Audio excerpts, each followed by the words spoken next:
Alaikum ndugu mpenzi mwanafunzi pamoja na mwalimu wa Kiswahili. Tunaendelea hasa na uchambuzi wa Bembea ya Maisha tukiwa katika mtiririko wa vitushi, na sasa pamoja na wanajopo wenzangu tunakwenda katika sehemu ya 4 ambayo ndio ya mwisho katika Bembea ya Maisha, tamthilia ambayo imeandikwa na Daktari Timothy M. Arege, na hasa tunataka kuangalia kwamba hii sehemu ya mwisho ambayo ni ya 4, maonyesho yake ni matatu na kila onyesho ni matukio gani yanayotokea na hasa katika ule mchakato pia tuangalie mandhari yanajitokeza vipi na umuhimu wake. Kwa hivyo wanajopo, moja kwa moja bila kupoteza muda, nafikiri tuingie katika onyesho la kwanza. Na katika ile onyesho la kwanza nimkaribishe dada yetu Bi Alembi, pengine utuanzishie mambo gani yanayotokea. Naam. Asante. Onyesho la kwanza linapoanza katika sehemu ya 4, tunafahamishwa kwamba mandhari ni kule kijijini na nje ya chumba cha udongo. Ni nyumbani kwake Luka. Ukurasa wa 59 58 na 8 hadi 64. Ni nyumbani kwake Luka. Kisha tunapata kuna Ben na Yona wamemaliza kushiriki naye chakula. Hawa ni wazee, ni wanarika. Luka mwanaume wa miaka 65. Na pia kuna pengine tu kwa mwanafunzi na mwalimu kwamba kuna wahusika hapa ambao ndo tunatagusana nao mara ya kwanza. Kuna Luka huyo na kuna Ben. Katika sehemu hizo zingine za awali zote hawajatajwa mahali. Sasa ndo tunakutana nao mara ya kwanza. Ben ni mzee mwenye miaka ya 63, Luka 65 na Yona 66. Kwa hivyo ni kama watu ambao wana umri ambao unakaribiana. Kwa hivyo wote ni wazee ama wana mambo ya kuingiliana ambao ni sawa. Kwa hivyo wameketi, wamemaliza kula chakula cha mchana. Kwa hivyo wanazungumza. Wanapozungumza kuna jambo linajitokeza kwamba siku hizi mavuno hayaonjwi na wazee kama kitambo pale mabadiliko ya Bembea. Kitambo wanajadili jinsi mavuno ya kwanza yalikuwa yakionjwa na wazee mila na desturi na kutoa. Lakini sasa mambo yamebadilika. Ndiposa Ben anaendelea akisema kwamba watu sasa wamezitupilia mbali mila na desturi. Wanasema dini zimekengeushwa na watu. Wanaziona mila kama chafu. Watu wanaona kwamba ukiingilia mila ni kama kwamba kwa sababu nadhani ya dini ambazo zimekuja. Kwamba dini zimekuja kufifisha zile mila. Mila sana kama kwamba hazipo. Lakini Luka anasema kwamba mwacha mila ni mtumwa. Kwao hawa wazee wanafadhali washikilie mila. Na wanajopo, kwa hivyo kutokana na hili mgogoro unatokea kati ya tamaduni na ukale na usasa. Na pia kuna swala la ukale na usasa. Kisha Ben anaona kwamba vizazi vijavyo havina utamaduni, havina mila, hawajali asili yao. Kwao uzungu. Vizazi vijavyo havina utamaduni, havina mila. Tayari vilivyopo havina chochote. Watoto wa siku hizi hawajui asili yao, hawana lao. Wanafikiri uzungu ndio ustaarabu. Hiki ni kizazi cha njia panda za kitamaduni. Wana kila utamaduni isipokuwa wao. Wajukuu wangu walikuja wakati wa likizo, na nilitambua kwamba hawajui hata neno moja la lugha yetu. Tuliishi kuongea Kiswahili, Kiingereza hapa na pale katika hii ardhi ya wazee wetu. Ajabu zaidi hawajui tofauti kati ya mbuzi na kondoo. Kwao wao wote ni kondoo. Afadhali hao. Mjukuu wangu hatofautishi kati ya kondoo, mbuzi na umbwa. Wote hao kwake yeye ni umbwa. Hiki kizazi cha sasa kimeiga kila kitu isipokuwa utamaduni wao. Wameiga mambo ya kigeni, lakini utamaduni wao ndio tunaambiwa kwamba hawezi tofautisha kondoo na mbwa na mbuzi. Ni watoto wa sasa, kizazi cha sasa. Sijui kama ni kweli. Wanazungumza Kiingereza tu na Kiswahili. Wakienda mjini wanasahau kila kitu. Hata wale ambao wametoka huko, wakati wanakuja mjini wanasahau kila kitu. Na ajabu ni kwamba hata pengine kuna wengine ambao wakisha kuja mjini hawataki kurejea vijijini. Wanasahau yote waliofunzwa mjini. Mjini tunaambiwa kazi ni nyingi. Kazi ni nyingi mjini, watu wanashughulika, watu waone kama mambo yamezidi. Watu wanaraukia vibarua sababu ya maisha mjini, hauna wakati wa mambo mengi. Ndio maana jambo hili linaathiri ulezi. Ulezi.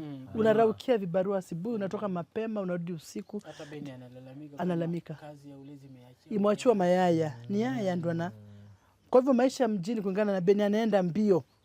Yaya atamfunza. Usahau kwamba wakati tuko katika harakati zetu za kazi kama wazazi, yaya atamfunza mtoto kile anachotaka hata kulingana na kitabu. Kwa hivyo ulezi wa mjini unashaka ni mbio.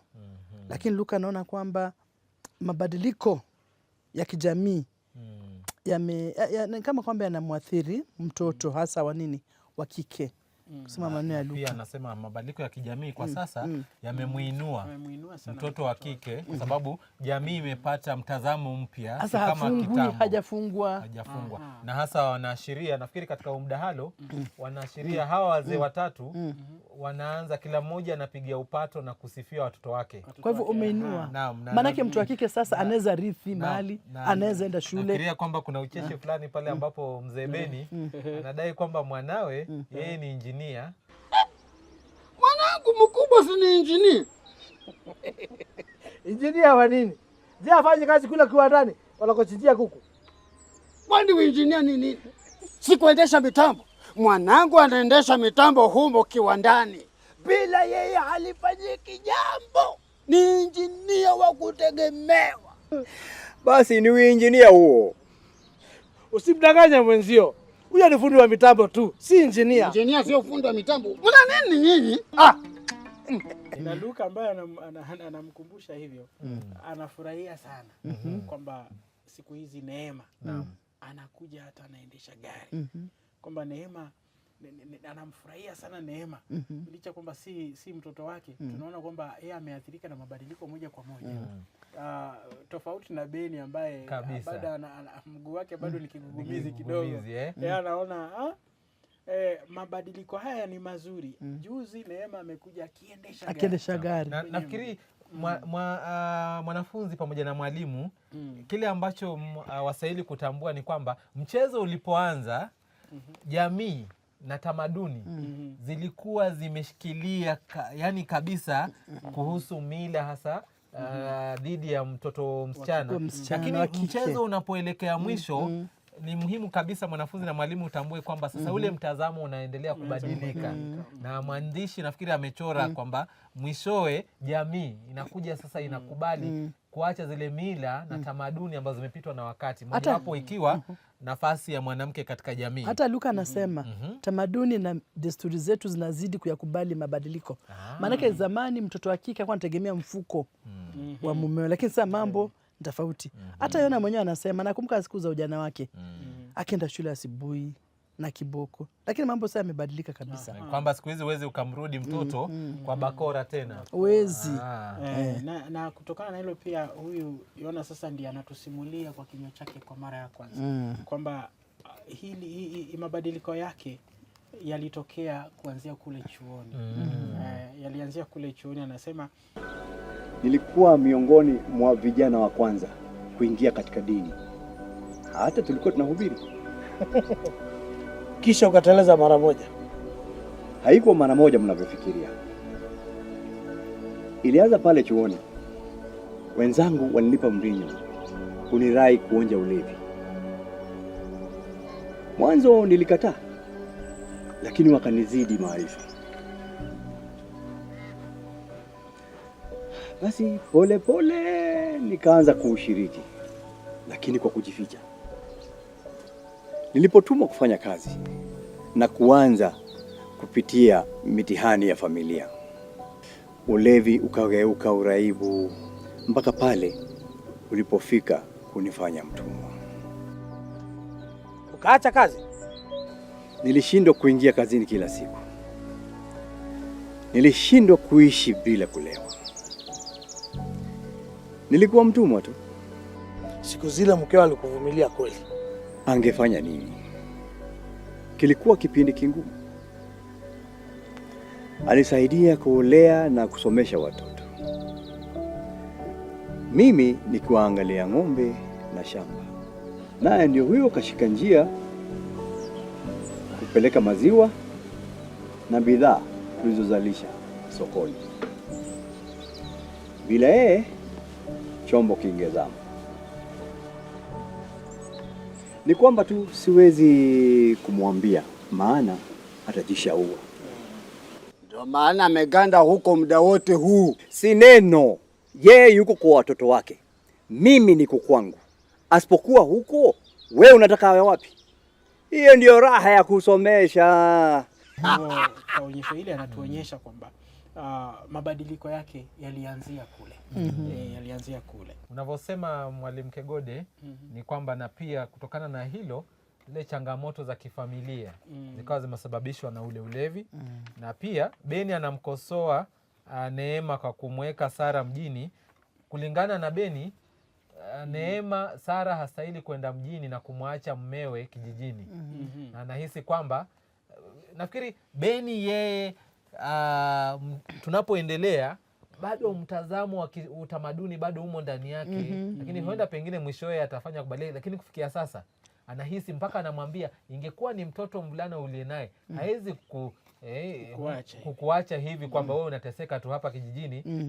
Mkeo amekwenda mjini na anaishi vizuri na mabinti zake kule, wewe umeachwa hapa.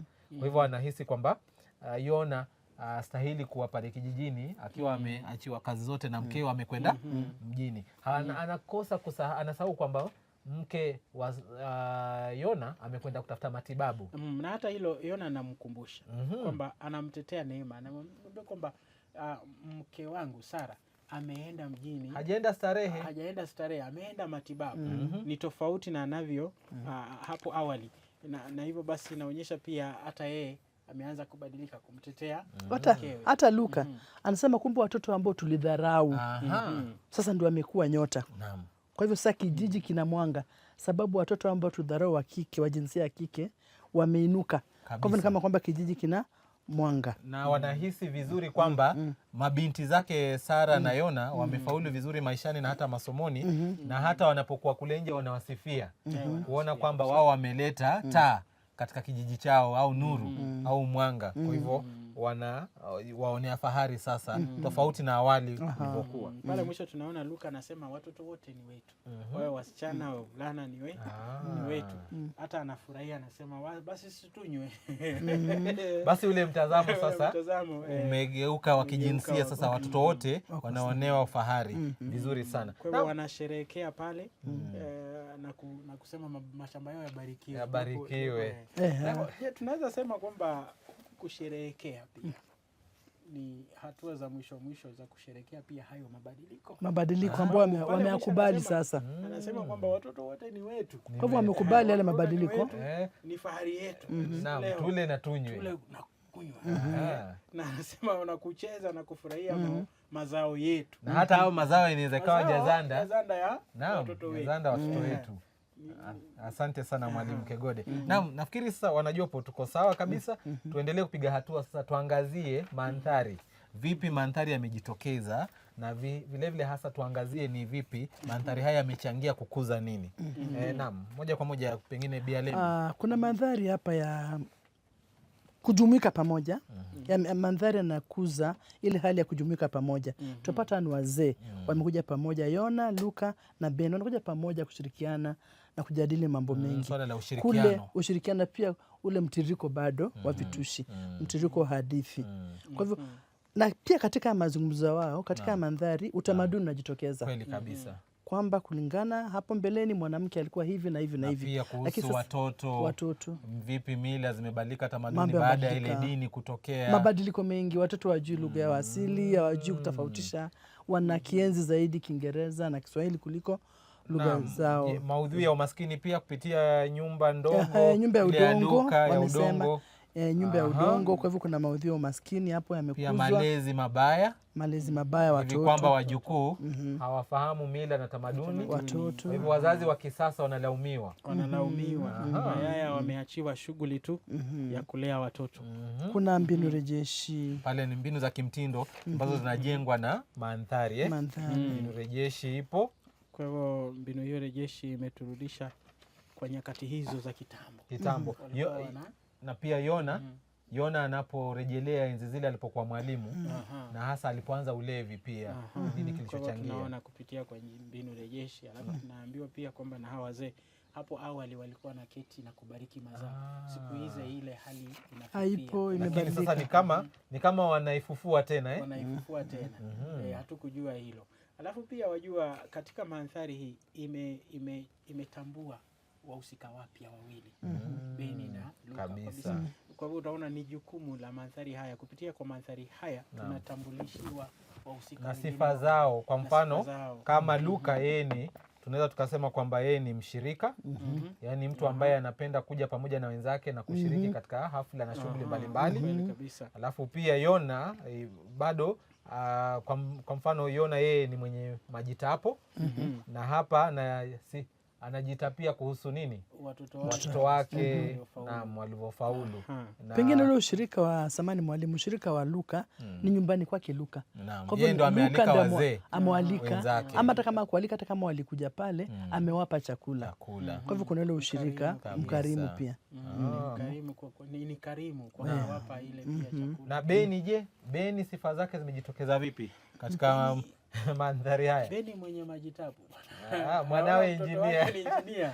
Licha kwamba ni fundi wa kawaida tu. Kwa mwenye wanasema mtu ambaye anatamani makuu.